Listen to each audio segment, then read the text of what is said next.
Here tonight. Fall, crisp, sunny day, the leaves are starting to change.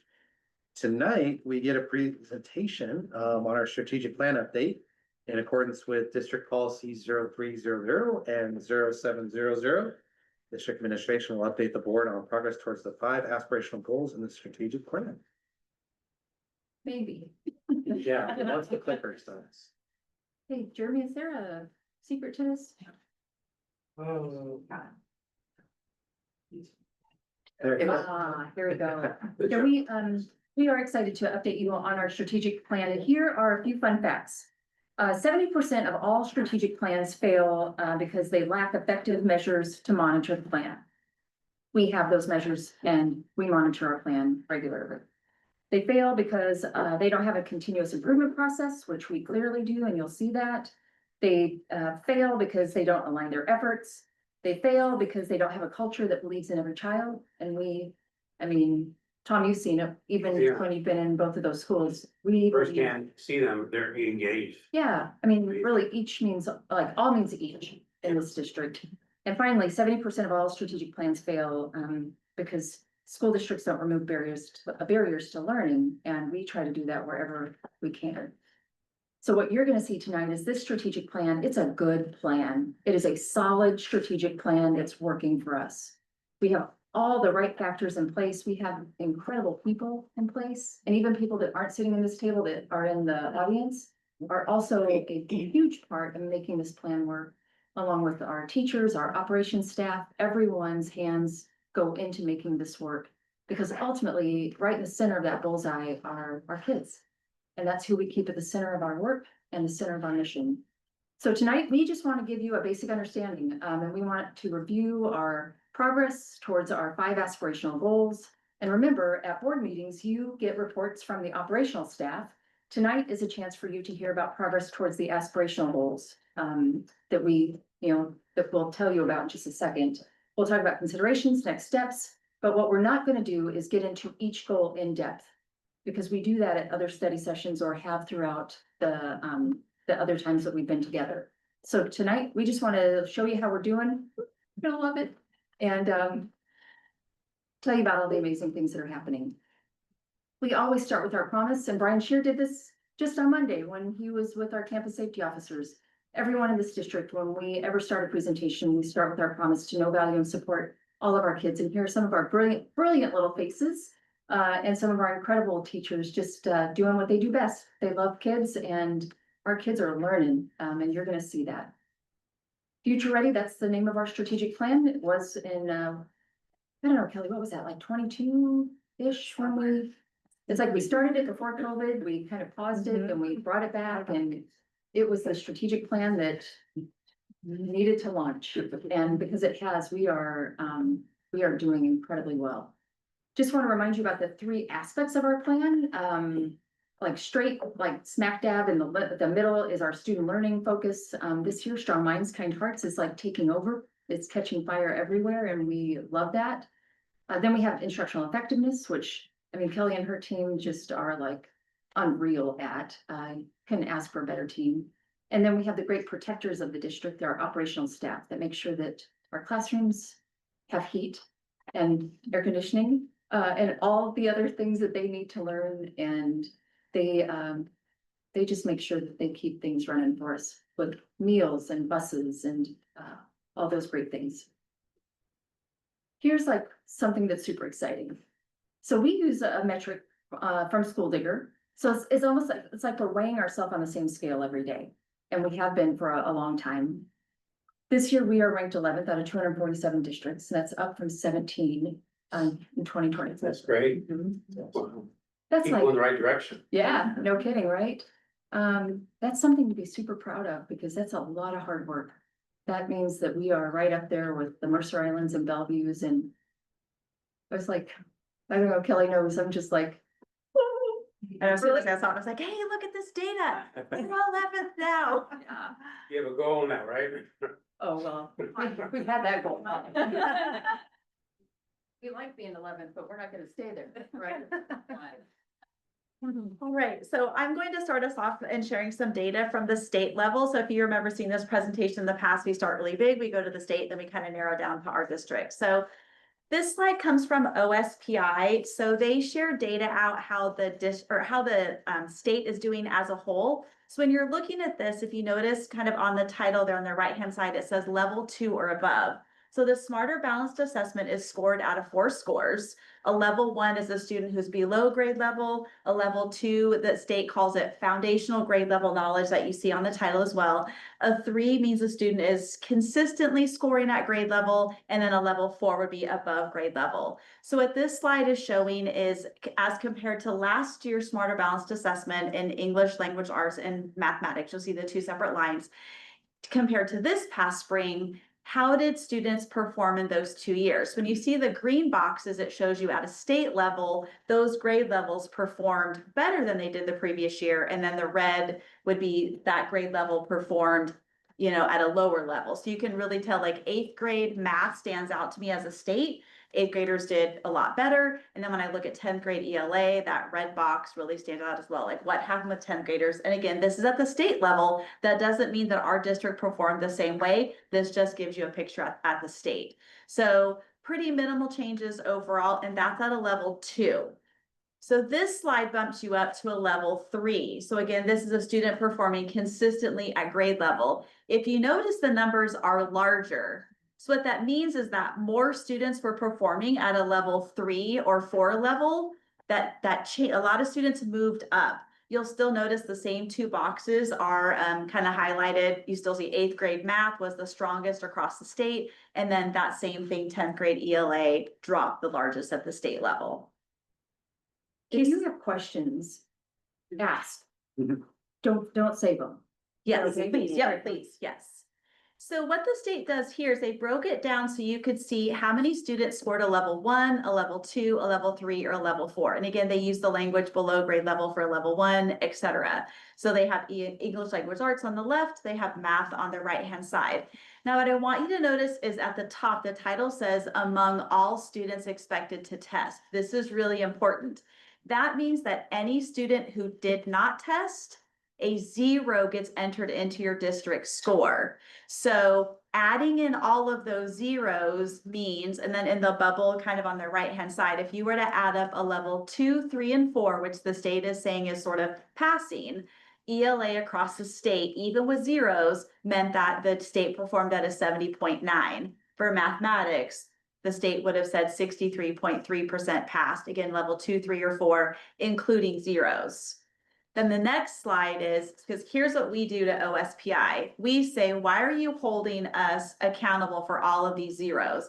We can't control it when parents are coming in and opting out. So what they did for the very first time ever is they tabulated the data without the zeros in there. So if you notice on this slide, again, looking at that bubble, ELA went from a 70.9 to a 70.4 passing rate. And in mathematics, it went from a 63 to a 66. So again, you can see clearly that zeros are indeed impacting data at the district level. So again, this is all grade levels combined. Yeah, go ahead. So is there any data on the kids that aren't taking it, like where they would be thought to fall? Would they be lower? Would they be? Is there any data on that? Yeah, the things that we would have are internal district assessment. So we give what are called interim assessment blocks. They're practice SBAs. So we would have that data within our system that we could look at. And so those are pretty good predictors of how a student would perform. So that would be our best kind of guess. I would say it's mixed. Okay, I really would. I would say there's kids that you're like, oh, they would. they would have For done sure pretty. pass. That's true. And so I would say it's very mixed. Who else out? Yeah, thank you. Yeah. Anybody else? So remember, this is all grade levels 3, 4, 5, 6, 7, 8, and 10 all combined together. So the next slide that you see, it takes each one of those grade levels, and this is that same exact data, just disaggregated. So this slide right here is English Language Arts. So when you look at it, you'll see the grade level on the left. The next column gives you the score at that grade level of what the score would be with the zeros in it. The third column over tells you what actual students scored who took the test. And then what they show in the first kind of red column is they show you what the difference is between those scores. They just subtracted the two numbers. But then on the very far right-hand column actually tells you what the percentage of students is at that grade level who did not test. So if you look at third graders, overall, 2.4% of third graders in our state did not test, and it impacted that score by 1.8%. Then if you look at it, I mean, look at third, fourth, and fifth. There's not a lot of elementary students that's pretty consistent opting out of the test, but then watch the numbers as you go sixth grade, seventh grade, eighth grade, and then what happens in 10th grade. You've got almost 9% of your kids opting out, which is impacting high school ELA scores by 7.3. So when you look at our district data, now we might not follow the same exact trend, but when you think about that, this is why high school principals go crazy when they have so many opt-outs. Yeah. Other question, sorry. Is it only an opt-out or is it they were absent that day? Any of Could be those, any of them are zeros. If they don't take it at all, Just they're don't all take it, zeros. they're zero. Yeah. And the schools try to track down kids who are absent. I mean, they've got weeks of, a week-long makeup session. They try to do whatever they can. So it's a combination. So this is the same slide, but this one gives you just level 3 and 4s. So same exact data. Again, you can see the numbers follow that same trend. The no score is exactly the same when they do a level 2 or above versus a 3 or above, because the same number of kids opting out. Okay, the next slide, this is the same thing in mathematics. So this first slide is level 2s and above. Again, you can see the amount of the scores of students who are expected to test versus who actually tested. Math is even higher in the number of students who didn't take the test. You're at 9.9, so almost 10% of 10th graders do not show up, get an opt-out, skip school, are sick, whatever it happens to be, which then is impacting scores at a level 2 or above at 5.7. Then if I flip to the next slide, you'll still see it's a 9.9.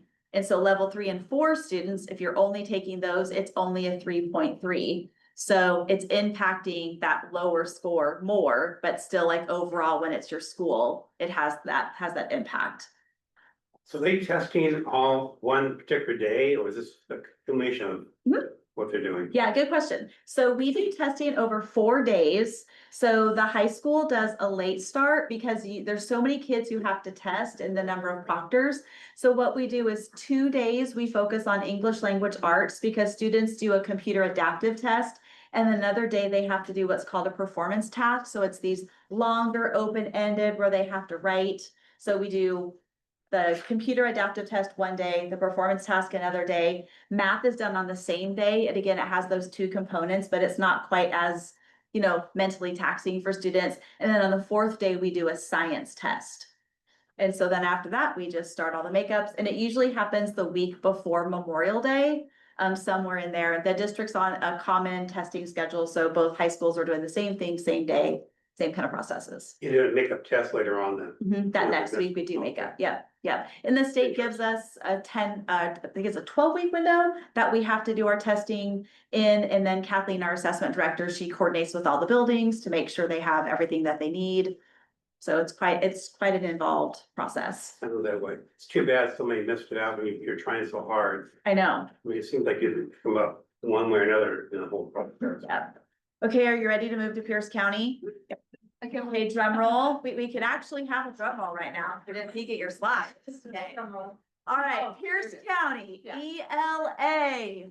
This is only level 3 and 4. So this is consistently performing at grade level or above. We did not include level 2s. We are where on this graph, everyone? Number 1. Number 1.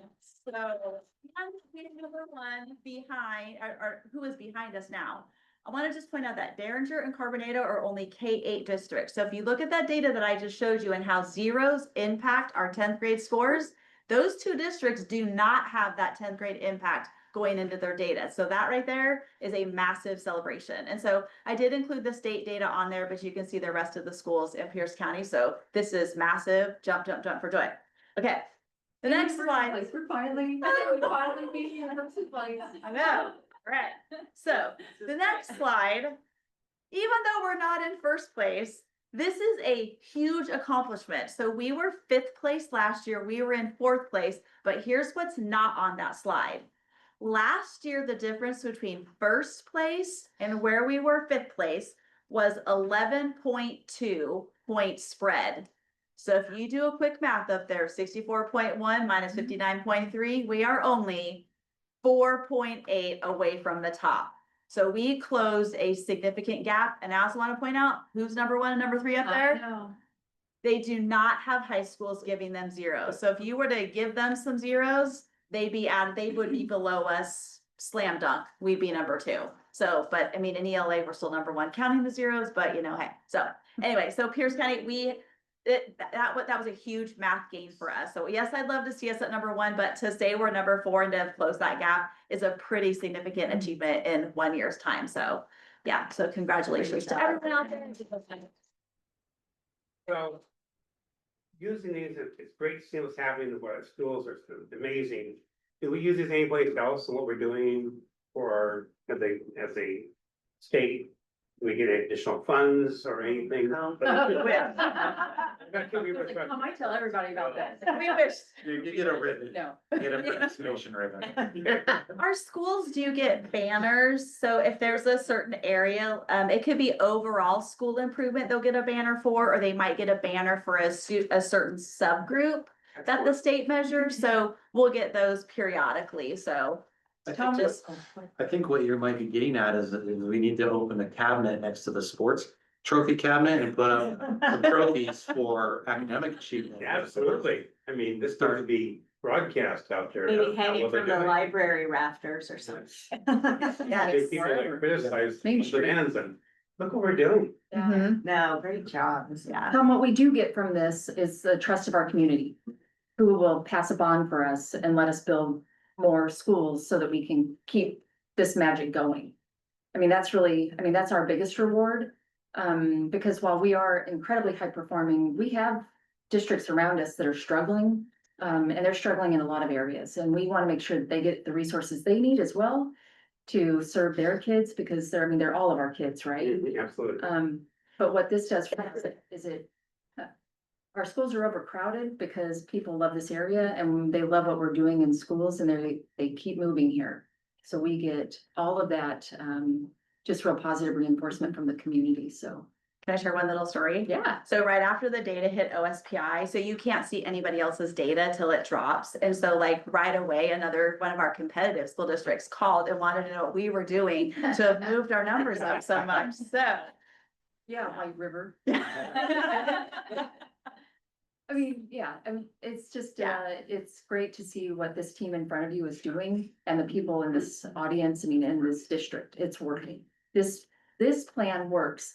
And when we started the presentation today, we talked about why strategic plans fail. And one of those is because it lacks alignment.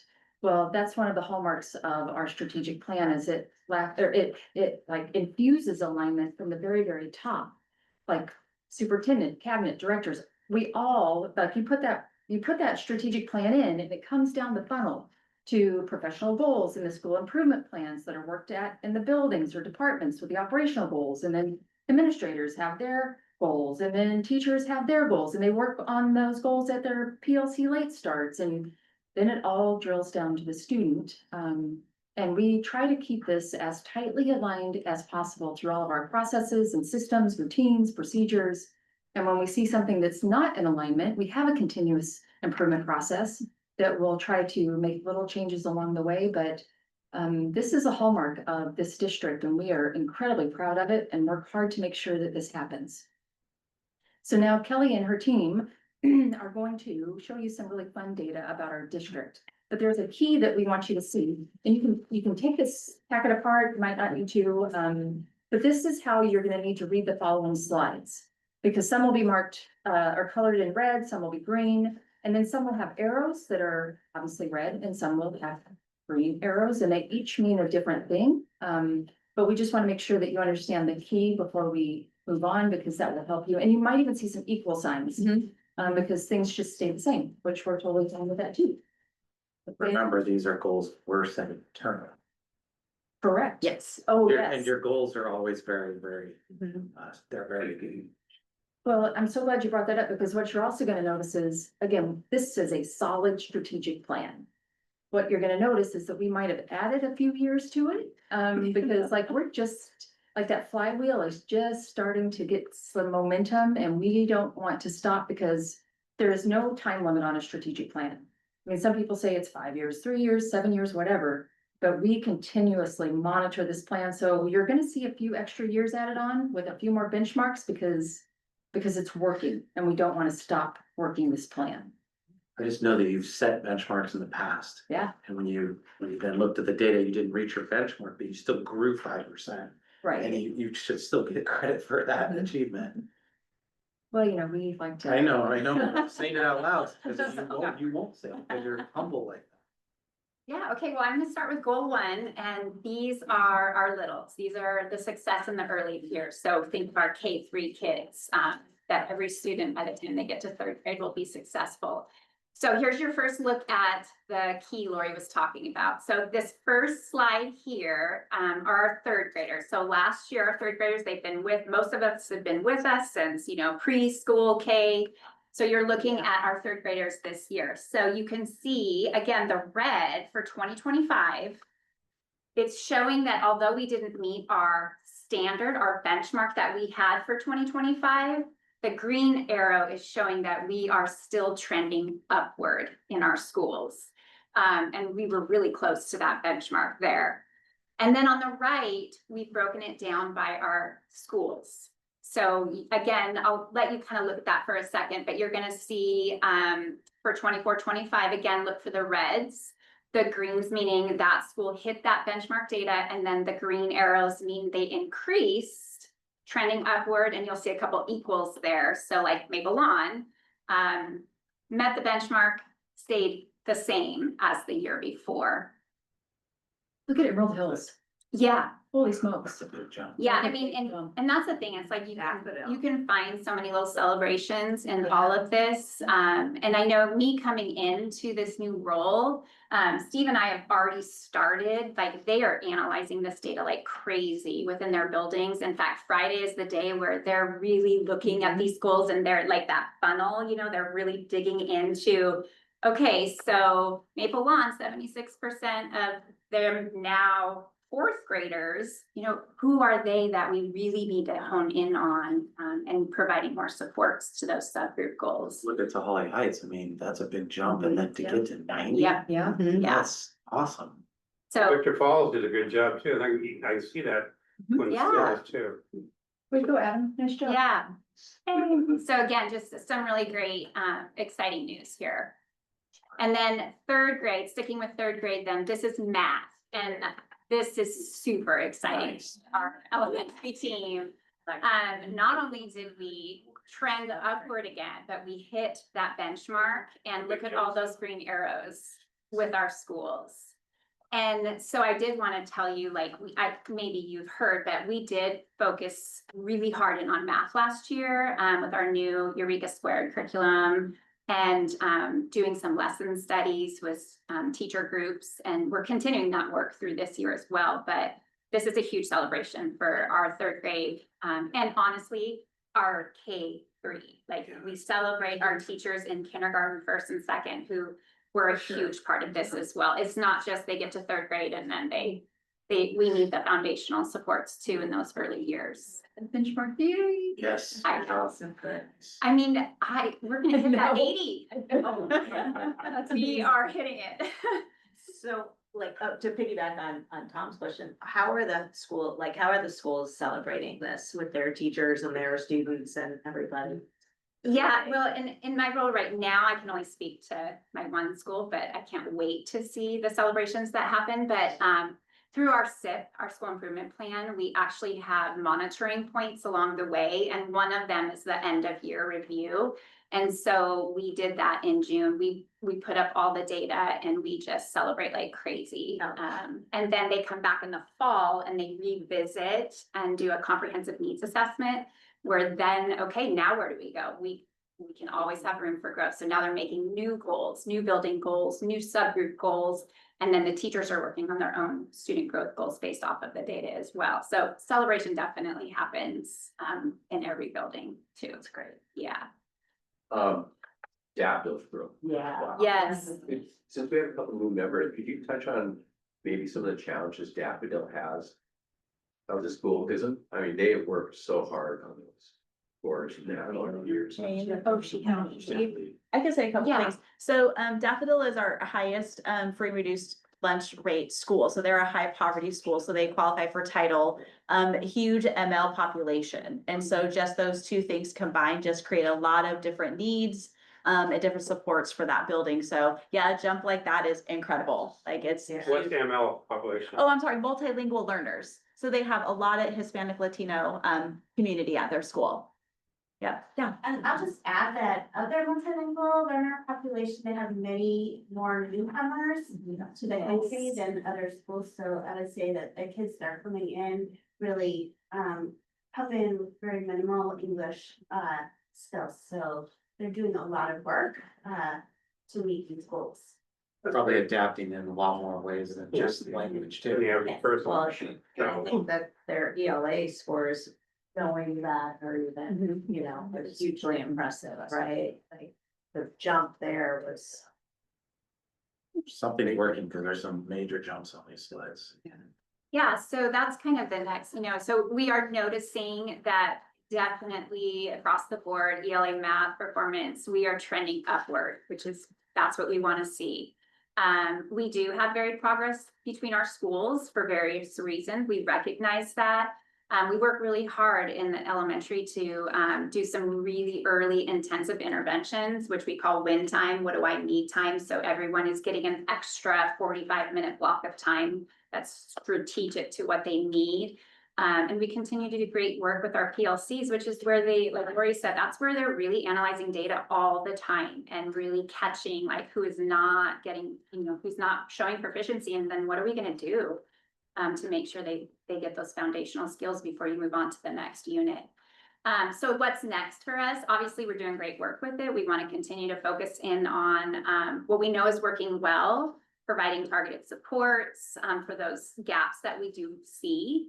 And really looking at like our high performing schools and continue to partner together. Like, what are you doing? What is happening that's making this very effective for you?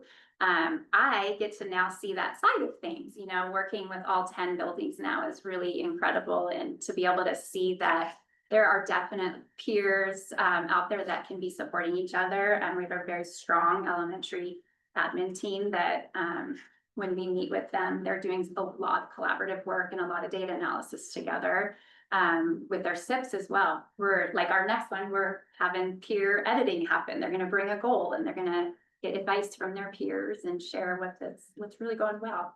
So, and then we'll just keep monitoring those assessments that we do have that really prepare them for the state test. We've got that in place as well. There we go. Moving on to goal 2. As you know, goal 2 focuses on our nurtured, engaged, and empowered students, where every student will attend school regularly in a supportive and challenging learning environment where they're empowered to exercise an active voice in their growth.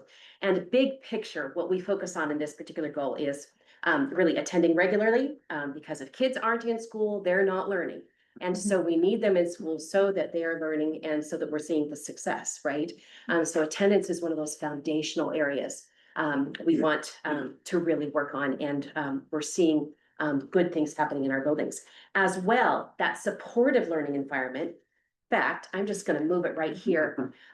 Our top table here is the very first line is attendance, but then the next 3 lines have to do with getting at that supportive learning environment. So as a reminder, our goal is that 95% of students will attend school daily, and we've seen some slight increases with elementary and middle school. We've stayed the same with high school, but we have been working a ton on our tier 2 efforts and really understanding what are those barriers to attendance concerns. And so working with families, building those relationships to really understand what are those concerns. So there's the information for attendance, but what's exciting is then the next 3 lines. if you'll remember, we're talking about students feeling safe at school. We know that feeling safe at school can be influenced by not only in-school factors, but outside of school factors. And that's important for us to recognize. And this is why we also want to measure then those protective factors that include that students know one adult, that they know that there's someone at school who knows and cares for them, as well as there's an adult that they've identified that they can talk to if they've got a problem. And if you'll notice, students are reporting greater support. And in fact, I would remind you, I believe it was our February visit to Bonnie Lake Elementary, where we got to see that in the action, where we got to go out and talk with kids about what does it mean to be super, super safe. I know JB, you and I were partnered up together and just going into the classroom, and kids could define it and they could talk about their behaviors that lead to having a super, super safe school. And that's just one example of the work that our schools are doing that really is then resulting in kids feeling safer, but also knowing I've got an adult that I can go to. I've got an adult who knows me and what my needs are. So that's really exciting as well. Nice work. Those are some big jumps in those. Yeah. Just in those 3 areas, and attendance is a tough one, Yeah, but it is. Yeah, yeah, even those next 3 down there. yeah. They're tough ones because they're so opaque sometimes. They Yeah. can be so broad from Yeah. what would make a student answer that question in a more affirmative way. So to see those big jumps is amazing. It is amazing. Nice Yeah. work. Yeah, thank you. All right, so here's what we notice. Big picture, attendance is steadily improving, though high school lags. Student perception of safety is improving. We saw that. And then that adult student connection, they're strong and they're continuing to grow. And we're seeing the evidence of that. So what's next? We are continuing to address chronic absenteeism through school-based attendance teams, especially in the high school. I will tell you, this post-COVID era is just an interesting beast. But really trying to understand, what are those barriers to attendance? What's getting in the way of kids showing up? And in many ways, it's getting back to foundational needs. And so schools building relationships with families to really understand what is the barrier to good attendance. We want to expand climate and safety initiatives such as positive greetings at the door, strengthening mentorships and advisory systems. I know Josh is working on a mentorship system for our high school kids. That's so exciting. And then using student voice survey data to guide next steps, because if there's something going on that we need to know about, we need to know from the kids. And so that we can address it. So that's what we noticed, and that's what's next. Josh, how many kids we have in that mentor program right now? So currently, I don't know right now, but last year there was over 200 students part of that mentor program. Yeah, and it's grown significantly from the year before that. And so it's been amazing. Changed a lot of our students' lives and Imagine the peer part of it is probably more effective than Yeah. than adults telling them what to do. yeah. But yeah, it's peer part. I think Antonio McLemore is the person who comes here to both high schools. And through his entrepreneurship program, letting students think outside of the box as well, and just being their creative self has really helped students feel like they are part of something. And so he has the data to show that as well. So it's been, That makes a big difference in the kids. I see that in the school, they're part of what's going on. yeah, Speaking up and stuff, not just being there. yes, most definitely. I'd say too, this is even more impressive when you think about seeing this increase and kind of feeling safe and feeling supported in kind of a more global environment where that is not general feeling. So you're going against the trend, your trend is against what what a lot of people are feeling just in general. So I think that makes it impressive. So good job. Hey, you ready for older kids? Okay. Little kids are so. So goal 3. So goal 3, Steve and I both are part of this. So I'm gonna talk about 5th graders, and then Steve can talk about our 8th graders. So again, you're gonna see the same slides. This first slide is showing our 5th graders ELA. And you can see that, again, we didn't quite hit our district benchmark, but look at how close we are. And again, the trending is what we're super excited about. What we're doing is working. Right direction. Right direction. And then again, look at all those green arrows when you break it down by schools. Well, you had to reset your goal because I was you gonna say, were removing that. already hitting it, so. Yeah, that crossed Yes. out That one crossed was out the one. original, right? Right. And then you Yes, recasted for yeah. so. And you know, buildings do that as well. When they're monitoring their goals along the way, you hit the winter time and you see your benchmark data come in and you definitely readjust your goals based off of, and it's really great to see when they want to even pop it up higher. So again, just some really great celebrations here. Oh, yeah, look at Bonnie Elementary. Uh-huh. Wow, big jumps. Yep. Wow, it's impressive. And then here's math. So again, a little bit lower scores in math.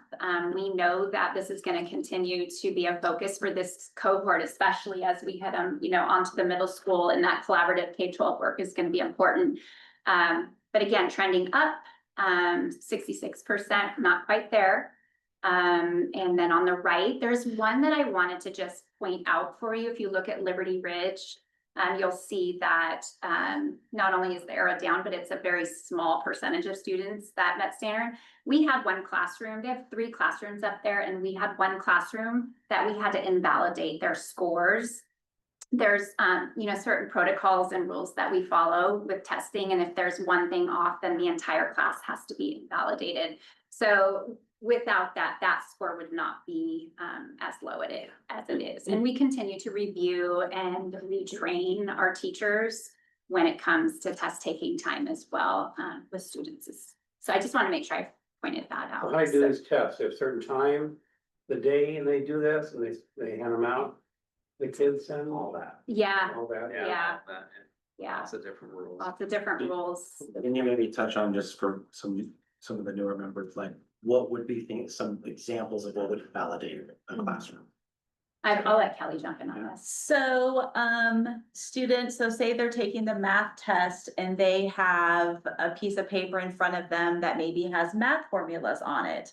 Or maybe it has a multiplication table, or they get out an electronic device such as their phone, or they open up a Chromebook. So the state is very strict around what the testing environment needs to look like.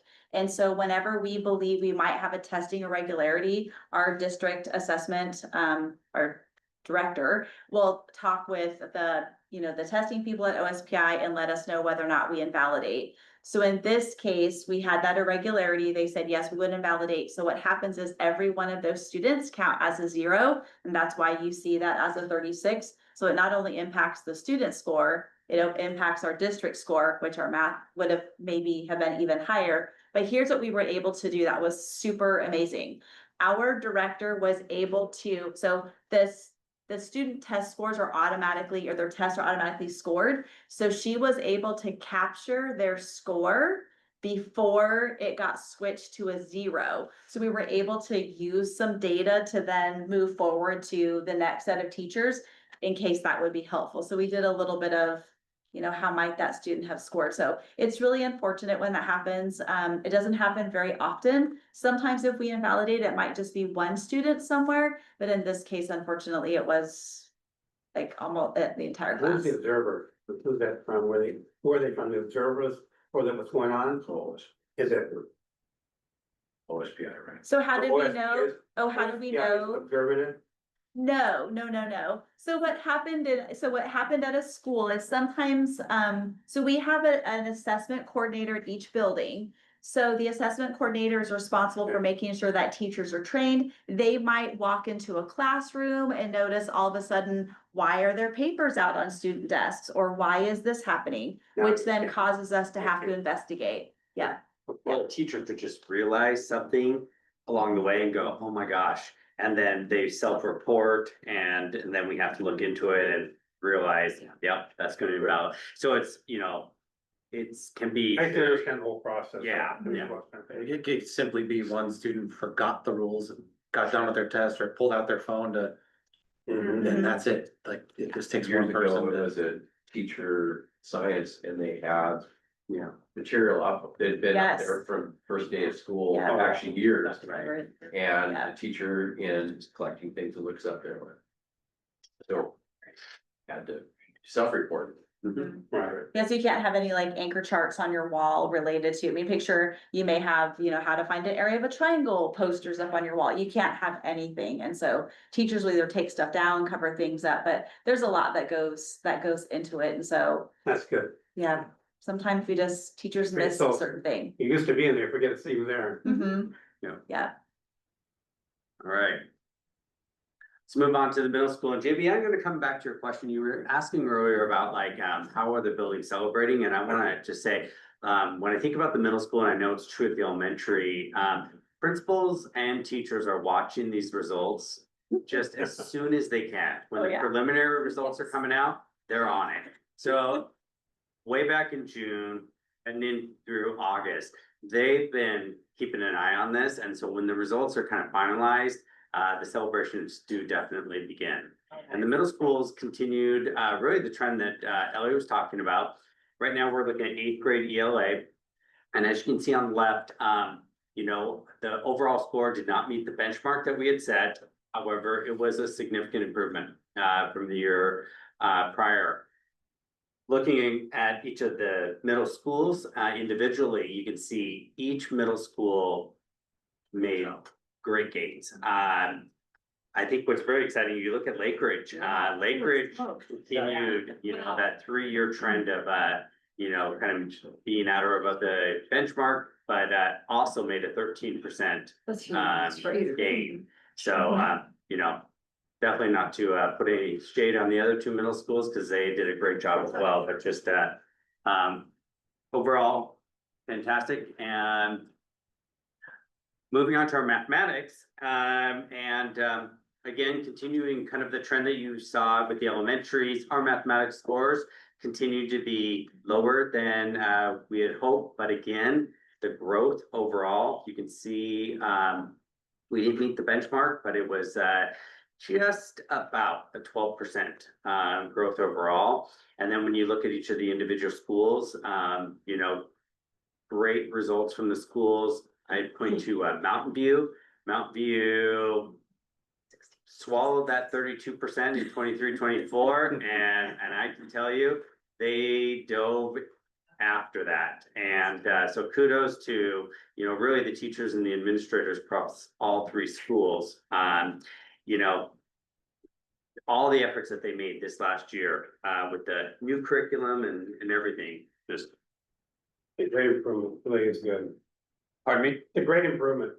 It really is. So, kind of in summary, some things that we notice, you know, you can see the scores in ELA are strengthening 5th and 8th. Math is a challenge, but we're definitely working to address that. Growth is uneven across schools. Middle school performance is definitely showing some recovery after some prior dips. So what's next? We're going to continue to prioritize that math achievement, and we've got some targeted strategies and supports. We really believe that this year we're going to be able to replicate. I'm speaking for middle school for a moment. This is year 2 of a new curriculum, year 2 of job embedded professional development for the middle schools. For elementary, year 2 of lesson studies and other efforts to improve.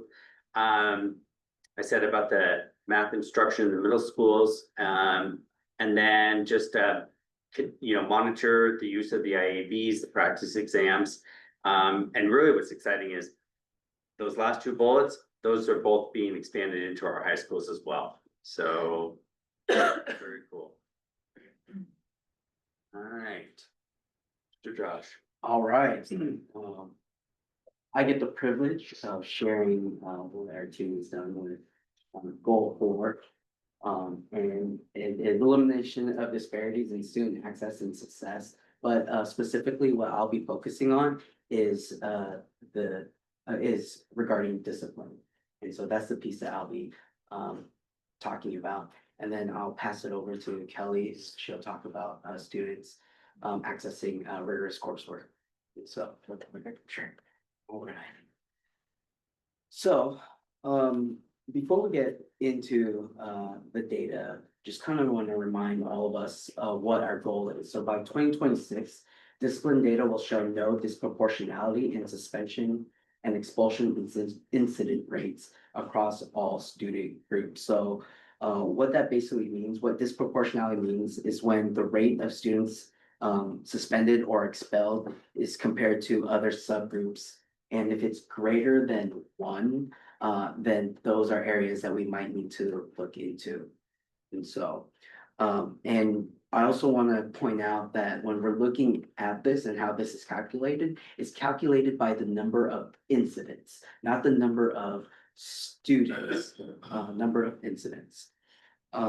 So with that being said, let's take a look at our race and ethnicity subgroup. So for example, when we look at the American Indian and Alaskan Native, obviously our goal is to have a risk ratio of 1. And what you can see is on the 2025 column, we see that the risk ratio is 1.5. So one would say American Indian, Alaskan Natives are 1.5 times likelier to get suspended or expelled than other subgroups. So that's how we would use that data to kind of explain what it means.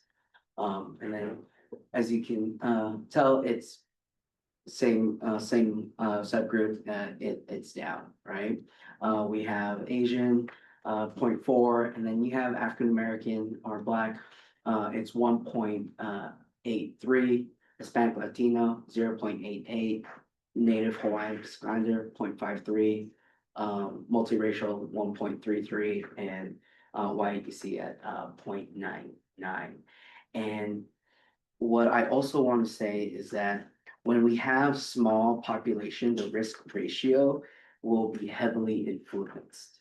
So, so for example, for the for the American Indian, Alaska Native, there were 11 incidents, right? From a population of 74 students. So when you calculate that, right, the risk ratio is obviously going to be a little bit higher. Since it's by incident, could there potentially be a student that is really problematic that Yes. creates Yes. a lot of this? Correct, yes, yeah, and right now, the data that we're looking, so we have that information with our groups by programs, and we're still looking into by the subgroups. And so, but when we look at, and then this is where I'm gonna move on to. Oh, back up a Oh, second. yeah, So how are you addressing this in the schools? You're seeing this pop up and tracking it. yes, So what are we doing to solve the problem? yes, Or is that coming up? it's coming up, Okay, and okay, what are we doing about it? yeah. So it is coming up, and there's different ways that we are addressing this. But I do want to show you the other data to kind of give you an understanding of where buildings are focusing their efforts on in addressing the. Sorry, no, that's a good topic. Totally fine. You Yeah. beat us up. Yeah, There you go. exactly. All right, so with that being said, now we look at student groups by programs. And when you look at this, right, we have special education, right? And the 2025 result, you have 2.79 percent disproportionality, right, or risk ratio. So one would say, students who are in special education are almost 3 times likely to get suspended or expelled, right? Look at multilingual population, that is down. Students who are free and reduced lunch or low income, that's 3.51 risk ratio. And then our homeless population or McKinney-Vento students, you see that at 3.76. So what we do know when we compare our subgroups by race and ethnicity, we see that it's still an issue, right? With it's still something that we have to address. But the immediate attention that we have in buildings is okay. We got to talk about our students who are McKinney-Vento or homeless, our low income students, and our students in special education. What does that data then actually look like per building? So really quick, so in special education, this goes back to what JB was talking about. There were 347 incidents from students in special education And that is measured by a population of 1,585 students, right? Now, of that 347 incidents, 127 students exhibited those behaviors. So of those 347 incidents, there's 127 students with special education that contributed to those incidents. Another one, for example, is our free and reduced lunch. There were 735 incidents of a population of 4,092 free and reduced lunch students. But 284 of that population of free and reduced lunch students created that 735 incidents. And if I can interject, Yes, that's an please. interesting group because we're not allowed to know the names of those kids. Because that's protected information, that's private information. So really what we rely on, and I hope I'm not stealing your thunder, but this is where our tiered systems are so important that we know research says those tiered systems are so important, they are gonna work. And so, so even though we may not be able to know who those low income kids are, we know the behaviors. Yeah. Right, so how are we really supporting kids at tier 1, tier 2, and tier 3? So, No, it's perfect, and you teed me up too. So, with that being said, right, going back to, what Tom was talking about, okay, so like, what are buildings actually doing to address this? And it's a multi-pronged approach. And one of the approaches is, we actually need to go back to understand, like, it always comes down to relationships, right? And so students that exhibit, behaviors where they tend to get expelled, what we learn from them is that they don't have relationships with an adult within their building. They don't feel safe, they don't, 4 years ago, we implemented restorative practices, and so we are in our fourth year of implementation of restorative practices, and what it basically does is basically allows students to really dig deep into understanding why they did what they did and how do they make it right. And we've seen it, and I believe Elle and the communications team did a story on this at Victor Falls Elementary, where it starts with a community circle first, right? We want to start at the universal level of how we address situations. And by doing that, we say, okay, students need to understand how to talk to one another. Then what is the best practice on how students can practice talking to one another? Community circles, right? And so once they have that foundational piece, then when students, as they get older and there's conflict, we, principals and campus safety officers, even our SROs and teachers can connect one-on-one with the students and be like, okay, what happened? What were you thinking at that time? How do you feel now, right? What can we do to make this right? Right, getting that cognitive, like, understanding of thinking about what, that metacognition, thinking about what you're thinking. And so, that's one approach, but then another approach is where we have this amazing MTSS team, or multi-tiered system of support, is where each building has their tier 2 teams where they'll look at, okay, here is the discipline data. Oh, we see that so and so these group of students got like 3 referrals this week. Okay, let's try and connect with them. What can we do to connect with them? And so then the team will come up with a plan on how to connect with students, what are their needs, and then they will see through that plan for 6 weeks, collect data. And then after that 6 weeks, come back together. Okay, has the student improved? Okay, if they have, okay, let's continue doing what we need to do and see if they can meet the goal of, being safe in the classroom. If not, then they move it up to the tier 3 team where it's more intensive work. And so, I'm sure some of the challenges come from at home too. yes, Yeah, trying to balance that out without causing a problem at home. yes. That'd be very delicate, I would think. Yeah, there's a lot of intersectionalities in which our students, come from like different backgrounds, different economics, and Or when parents handle things. yeah, Makes it challenging for the student at school too. yeah, most definitely. But the biggest thing that I want to talk about really is with our SIP plan, our school improvement plan, each building. When they look at their data, especially this Friday, what they're gonna look at is, okay, we see a spike in students, students in special education, in our special education program, and we realize that there are 6 students who are needing a little bit more support. Okay, so in that school improvement plan, they will work as a building to figure out, okay, what are the types of supports that those students need? And then they'll go through that process, that 6-week process, maybe 9-week process, to kind of figure out, okay, we'll implement this plan, monitor it.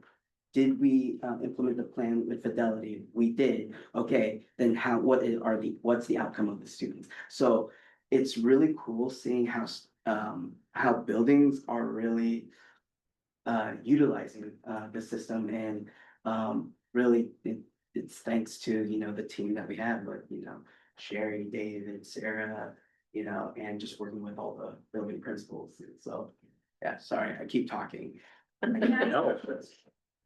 Yes, of course. This year, we've had just a great opportunity in partnering with instructional services on civic planning, and so we really had the opportunity before the school year started to be at a principal retreat and look at our special education data for discipline. And our teams were really digging into the root cause behind their data, because if we don't know the root cause, then we're just trying interventions without, any thought. And so that was really part of their planning before the school year even took place with their special education population. And so we're building on that work as we build our SIP plans, and it's been a really great collaboration this year so that they see the through line between academics and discipline. So, so what we noticed, right, we noticed that there's disproportionalities, especially within the Black and African American student population. We know for special education, low income students, our homeless student population. On a positive note, we know that our Hispanic Latino student population, their disproportionality decrease. What's next? Expand student-centered discipline practices and restorative approaches, broaden access to tutoring, mentoring and SEL supports, and continue support by individual student need and modern progress in tier 2 and tier 3 teams. Can I just add one more celebration? One more celebration is that we applied for a grant for the homeless student grant, and we received some money that would help our homeless students with tutoring, SEL work and everything. So that is in the works and planning process, and hoping Great. that we can That's awesome. pay for someone to help even more support our students, especially our students in the homeless student population. Sounds awesome. Right, Fairly's are responding. Yeah. Yeah. I'll just say, I appreciate that when it comes to this data, I think historically it's been very easy in this country to just explain it away. Say, well, it's because there's a lesser number of those students, or we had an increase in that population, and taking away the ego about it, and or whatever the right word is, and actually saying, okay, we accept that there's a problem and we're gonna figure it out, and instead of just using data to dismiss it. So I really appreciate that you're digging in, and congrats on some of the improvements, and I know you'll continue to work on the other ones. It's working. Yeah, it's great. And I think that, what you're talking about is all, I just love that we focus on it, right? And we're paying attention to, and we're looking at it at different levels.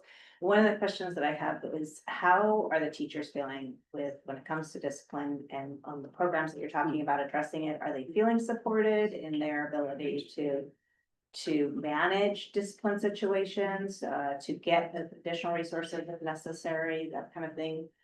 Are they part of some of these, groups when the building gets together? And just curious. Yeah, this is what I'll say in the past. We've had, when implementing restorative practices, the data that we got from a year ago showed that teachers overwhelmingly were doing it across. Now, it didn't say, whether they enjoyed it or anything like that, right? But what they did realize was that, what they did find was that a lot of their students actually participated more when they did their community circles in the morning. And what they're seeing is that when they do their community circles or morning meeting, we realize that those students who particularly never really were part of or would like volunteer to do work, they were speaking up as the year goes by, so they've been seeing improvements. And so I'm actually interested in that, in knowing that question as well in terms of the support, how are teachers feeling or any staff in general feeling about this support within the discipline area, I guess. It's a great question, JD, especially as it relates to what we do with policy. Yeah. Because that's our lane. Yep. Yeah. Mhm. Thank you. Can I back this up? Yep. Okay, so also part of goal 4 is the number of students who are enrolled in an advanced class or specialized program. So when you look at this data, it doesn't matter if a student takes one, like an international baccalaureate class, advanced placement, Spanish 3, or whether they take 5 of them, they're only counted one time. So we started the goal back in 2023, we had a benchmark that 1,983 students would be taking at least one advanced class or in an advanced program. And then in 2024, we sort of beat the entire benchmark of 10%. So we're like, wait a second, what did we do? So then in 2024-25, at the end of that, what we did is we took our course catalog and worked with our CTE director, and we redid which classes, which programs we were counting. So we established a new benchmark, and that's what you see down there, just to make it even more confusing for everyone, of 2,033. Then we took that one and kind of just increased it by what number? We had already beaten it. And so this year we came out at 2,080 students. And so it's just, we have our academic acceleration policy. I mean, kids are just challenging themselves taking classes. So I'm not sure what to say about this one, because even when we redo the data, there's still even more the next year. So this is just, it's a huge celebration that kids they're willing to take that, that next, more challenging class in line, or try it, try something more, just more a different challenging program. So yeah, this is a huge celebration. So I don't, we need to do something different to make it a little more Mountain There you go. All right, yeah, so let's bring this. to graduate. So, everybody knows, in our plan, we've got a goal of 98% of the senior class will graduate on time. And I'm happy to report, while we didn't meet the benchmark we had set, we did have the highest percent of graduates in our district at 93.4%. Was an increase obviously over the year before, but just a really impressive number. So amidst that, excitement, make no mistake, we're still recognizing that 6.6% of our students did not graduate. And so I think that just continues to be, a reminder, we're not there yet. And our work is not done. We'll get more students as, 5th year cohort of kids, do end up graduating and earning their diploma. I think this brings kind of everything to a wrap, because this is truly an elementary through high school effort. But I just want to say, the work that our high school counselors, that Kathleen up in assessment and our administrators do, it is literally year round. They were working over the summer to help some kids make sure that they got what they needed to be part of the graduating class of 2025. They went into the school year. It's actually pretty fascinating stuff, but the collaboration between the counselors and Kathleen, making sure kids are in the right classes and have a chance of getting what they need. 6 credits every single year over 4 years to get 24 is a very tight plan. But they're doing it now. We'll do it some more at the semester change. And I guarantee you, if you came calling or in April, May, June, there's a flurry of activity to help make sure kids are getting across that stage as well. So this is never ends. So, but yeah, 93.4%, great number for the district. Wasn't that long ago, we were in the 70s. So this is insanely huge jump. Yeah. And they're down to Yes. each student, down to just saying this student, Yep. this student, this student. You can really address those individual needs. So Yep. that's really amazing. You're making changes to what you're doing to help achieve that goal that you think where your business students help them Yeah. graduate, or just working with them? I would say so. It's like, there definitely are ideas and then efforts being made and everything. I will tell you, it is just it's hard. I mean, like, we're trying to dip down into the middle school and have them come into the high school, starting the way that they need to start. And we can sit here and we can talk about it or whatever. It's easier to talk about than it is to make sure it's happening for the right students that in 4 years are going to be the ones that truly are at risk of not graduating. But yeah, we are, I would say, middle through high school, we're definitely looking to make sure. Everyone's different. Yes, yeah. Yep, and then what happens in high school is different. It has different effects on students as well, so, yep. I think, Tom, some things that are important to note, can you get down to this last 6%? You literally you're not talking about, let's implement this and that'll affect 100 students. You're saying, what does that one student need? What does that one student need? They're the literally last 6% for these individual students. And So like That's today, great. yeah, so today, for instance, we had a referral for a student into the Grad Alliance program. The student is coming to us from another school district. They are technically an 11th grader. They have 2.5 credits. So we get kids like that all the time. And then in a system, like we always talk about time and credits.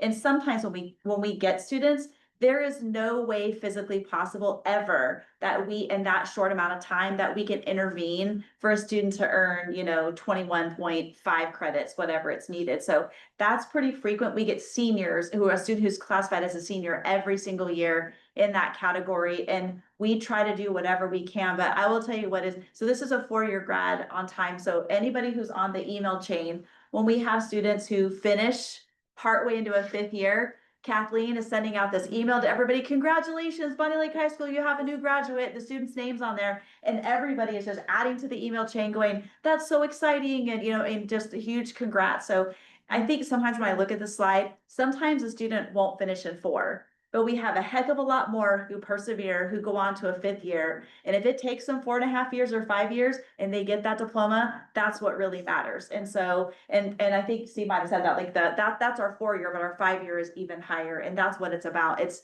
keep supporting those students all along the way. And then our students who are who continue on beyond 12th grade, our students who are in the community-based transition program or the DBT program, they do not count as graduates. They go against our grad rate. And so even though we purposely keep them, and then Kathleen, like if we want to know, it varies from year to year how many of those students are in the quote unquote senior class. And so if we ask her, she'll tell us, well, that impacted your grad rate by 1%. It's not much higher than that, but it does. There is this number. Yeah. Very well. So It should it's be recognized as graduates. the state should just not do that. We are purposely keeping those students because it's in their best interest to prepare them for the future. So it's just kind of a bummer that. We should does shift that. the They thinking. have legal right. Right, exactly. Yes. Yeah. Yeah. I wish they'd shift the thinking away from they're continuing their high school to this is their post-high school. Yeah. And that way they could be graduated in this next phase is how to get them a job. Yeah. Yeah. The other thing Tom mentioned, just for your benefit, is from when I started on the board to today, the shift that I've seen that is a kudos to the group is that when they really first started with this goal of 100% graduation, they were chasing kids at the end. And now instead of chasing them at the end, they're chasing them in middle school and elementary to prevent that having to be Well, chased. that's what I'm saying, the There's a problem, huge before they flip get in that, yeah. push them through the very end is not solving a problem. But it makes their job that hugely difficult if you're waiting till 12th grade to chase it, but from that long, not that long ago or that long ago, however you wanna look at it. I've seen the shift and now that they're doing that at the elementary, middle school, I'm super excited that they're able to do that. So I think we got excited about just talking about the result. I didn't advance the slides, so my apologies to everybody. So I think we've discussed a few of the noticings and one thing I just point out, that last bullet in the first section, we do have increasing numbers of students that are attending Running Start and our Pierce County Skills Center, which is exciting to see. So we're going to continue to expand CTE, internships, post-secondary partnerships, strengthen the 9th grade on-track supports. And I want to do a little call out. I'm excited that you're going to Eli Hill this year because one of the big things is what Eli provides for our students to get them graduating on time, or even like Kelly described, maybe, in that 5th year cohort or something, and then increase the supports for our underserved students. So we've still got some work to do. make sure we are truly reaching all of our students. Amazing work. Yeah. I'm. You have any other questions that they didn't get out already, or? You know, I don't have a question, but, this is one of those where I get to cheat because of having been at the other end. Everything that we talked about, all the targets and goals and things, those are the things that are gonna get kids to graduate. So from when we start in kindergarten and all the way up, you know,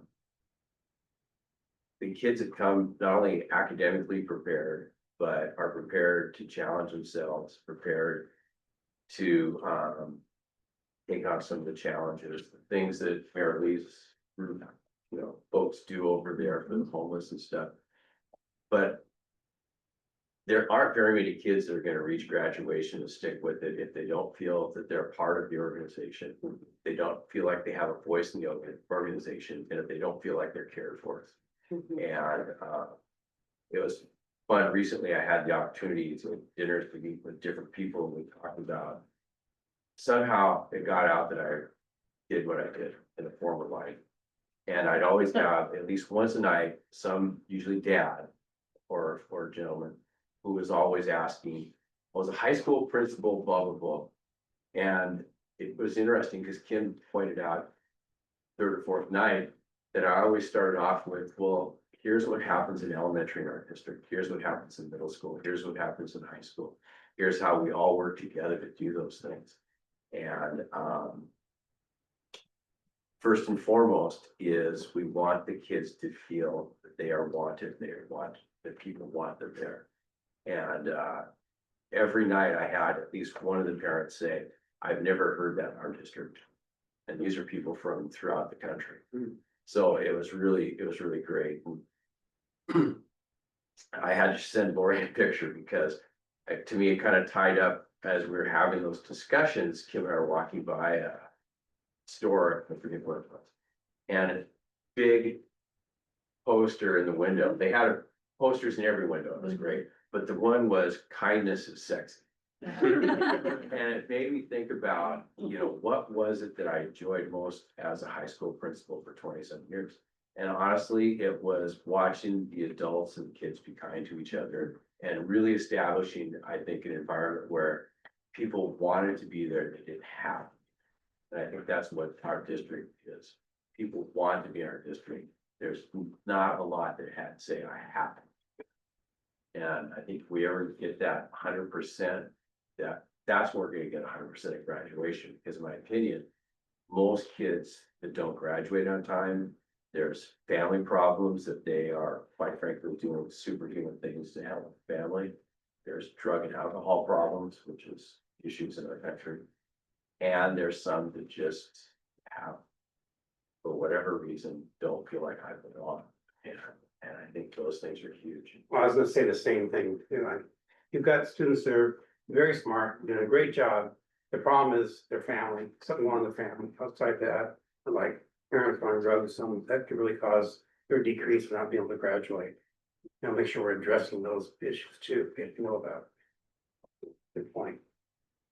And the students have to write an essay when they want to go to Eli, and the stories are pretty heartbreaking at times. And so it is fantastic when students go there and they find, you know, it's their place, it's their people. And yeah, I mean, it just speaks to that. So Steve and I sit on that committee, and so it's pretty incredible what we do as a school system. It's that right there. If you just need to pick me up one day, is just to look at that and see how a student's life can be changed. Just by being in an environment around people who care and to get away from some of that chaos that they've experienced in life. So it's pretty special. Felt that at their graduation. So thanks for being the big elephants. And letting us do this work. Talk about you. Good work. Leo. Well, JB actually did. wear the big elephant. That's right. That would have been offensive. Take it personal. Now I'm kind of proud. That's right. Well, any other questions for our presenters?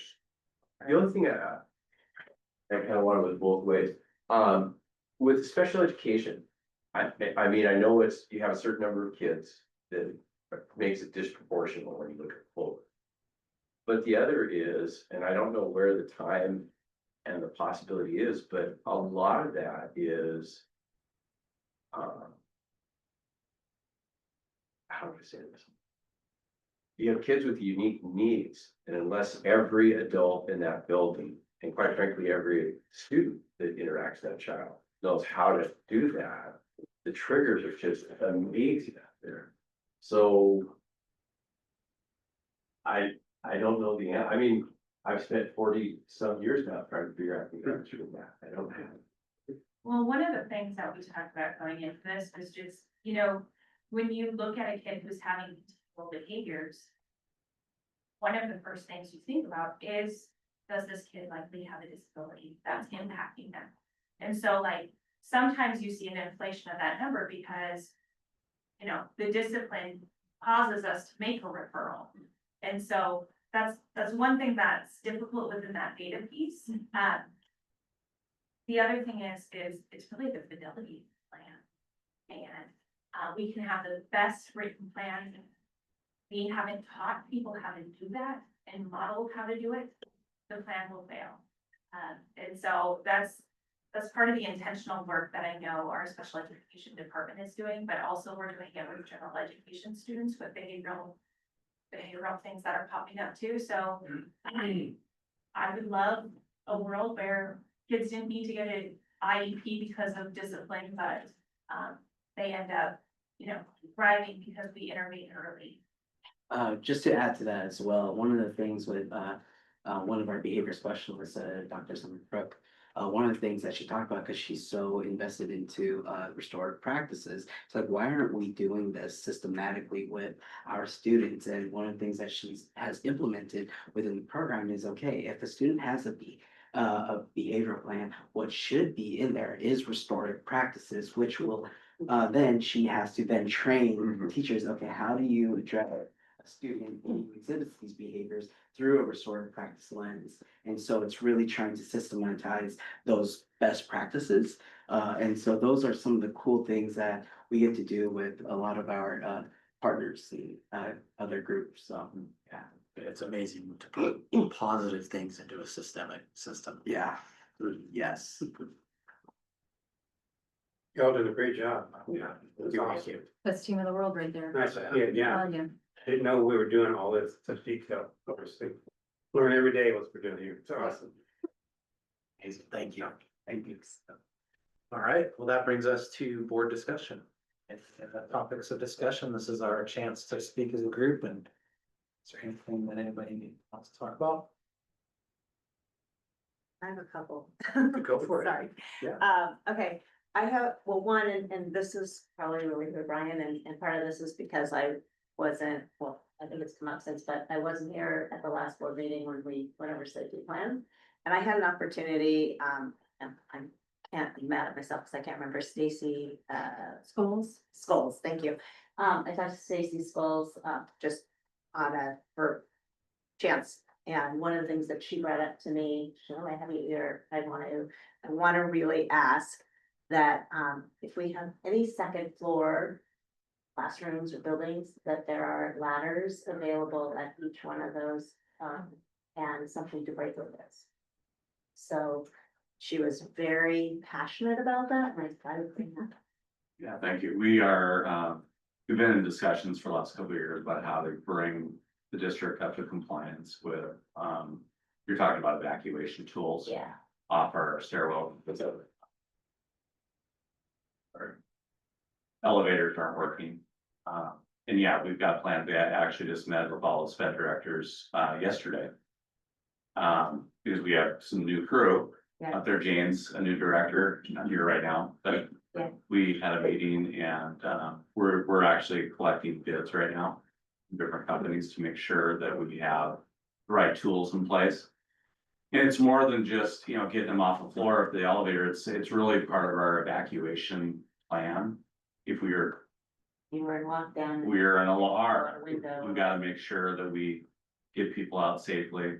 And that extends to folks with disabilities, could be myself, because I'm in a wheelchair because I busted my lower half, or I'm on crutches.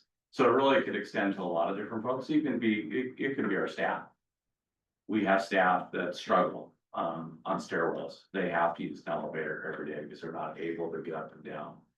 So, yeah, I appreciate that question. And So, yeah, so you, I mean. There's other tools, not just ladders. Yeah, that was just what she. Yeah, said. She was very passionate about the second floor. Yeah.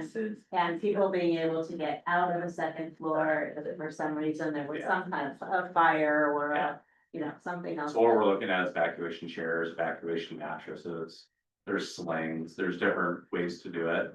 We want to make sure we select a tool that's safe, and accommodates to different body types. Yeah. That's another consideration. We have littles. Right, and then we have others that are, they're 12 pairs and adults and such. So yeah, we are, That's great.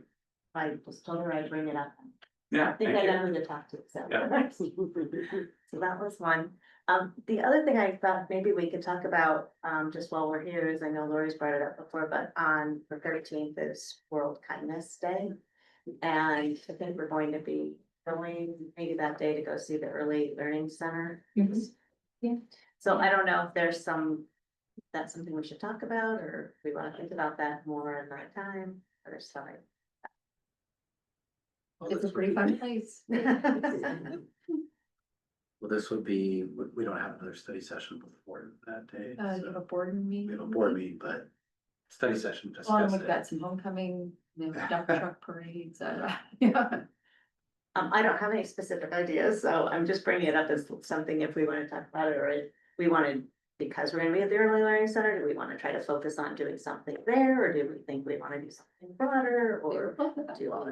There's a few small things in the district, but we already talked about those already myself, but Well, if there's something we want to do as a board, I would encourage us to do it in conjunction with something that's already planned for those of us that have to take time or to be during the day events. Not all of us that are retirees, but it would be great to incorporate that into a visit or something. We can do something for kindness. If we were to do it during their center visit, is there anything that anybody can think of off the top of their head or? I apologize, I'm kind of in a fog. Well, it's 2 AM. You're on a Well, different time. Welcome, 2 a.m. welcome to my world. Yeah. Dayquil, NyQuil, whatever I've been taking lately. I was hoping maybe, I know makes it tight, but I was hoping to have a little time to think about it. Yeah.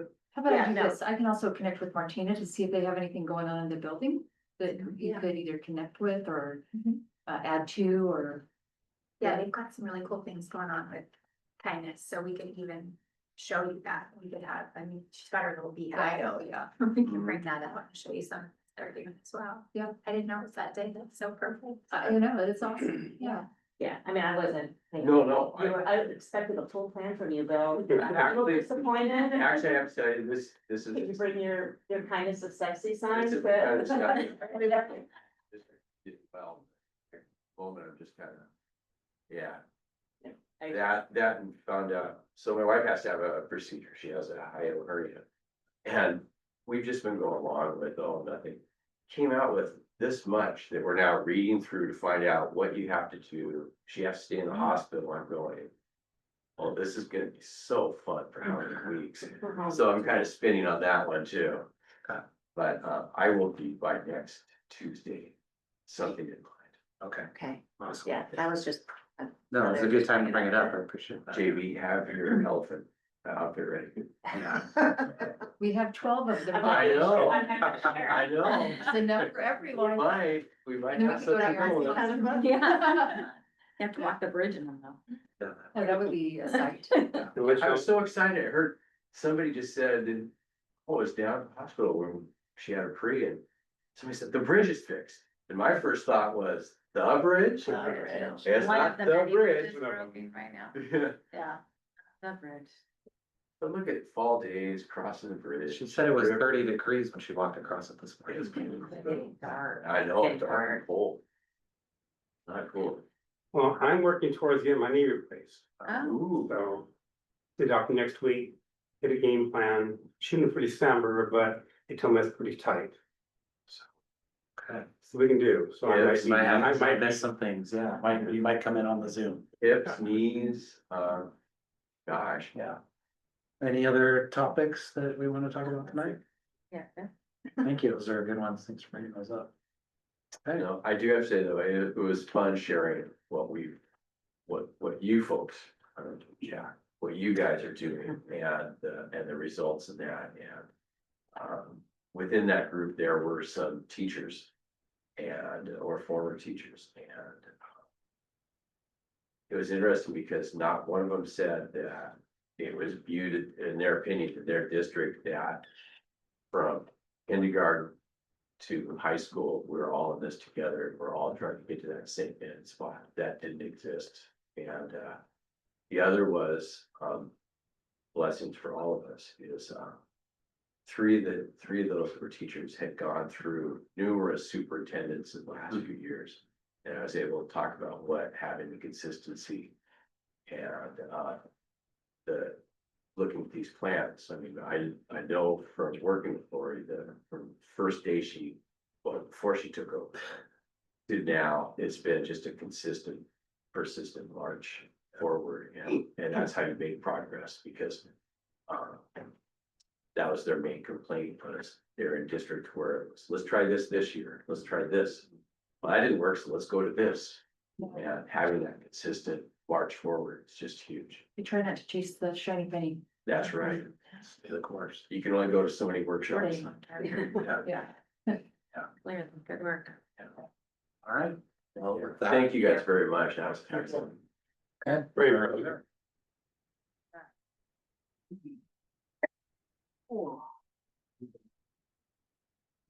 Hey. Where's the after party?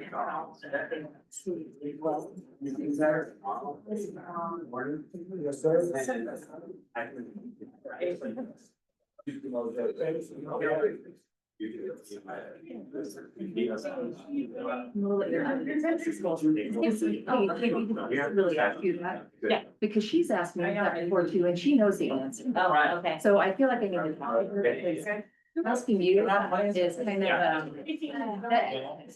Sorry. It could be. Yeah, I love it. Thursday. it doesn't. Yeah, I mean, I didn't